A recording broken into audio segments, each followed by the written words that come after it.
नमस्कार. नुकतीच महाराष्ट्र शासनाने शेतकरी बांधवांसाठी कर्जमाफीची योजना जाहीर केलेली आहे. तर ज्या ज्या शेतकऱ्यांना या कर्जमाफीचा लाभ घ्यायचा आहे, जवळपास सप्टेंबर 2025 पर्यंतचे ज्या शेतकऱ्यांचे कर्ज पेंडिंग आहेत त्यांना या कर्जमाफीचा लाभ मिळणार आहे. तर यासाठी जे काही कागदपत्रे लागणार आहेत त्यापैकीच एक महत्त्वाचा मुद्दा असा की फार्मर आय डी. बऱ्याच शेतकऱ्यांचे अजूनही फार्मर आय डी तयार नाही आहेत किंवा काही शेतकऱ्यांनी काढायला टाकले आहेत पण त्यांचे पेंडिंग आहेत.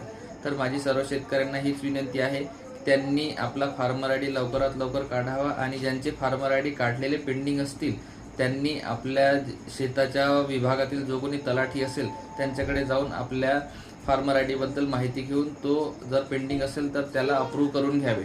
कारण जर तुम्हाला शेतीचं जे कर्ज आहे त्याच्याबद्दल जे कर्जमाफी झालेली आहे ते जर तुम्हाला कर्जमाफी पाहिजे असेल तर तुमचा फार्मर आय डी असणे फार आवश्यक आहे.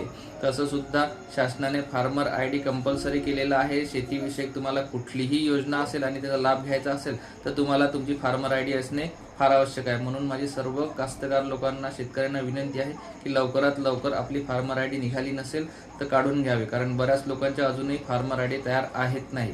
तुम्हाला जर फायदा घ्यायचा असेल तर तुम्ही लवकरात लवकर याची माहिती घ्या आणि आपला फार्मर आय डी काढून घ्या. धन्यवाद.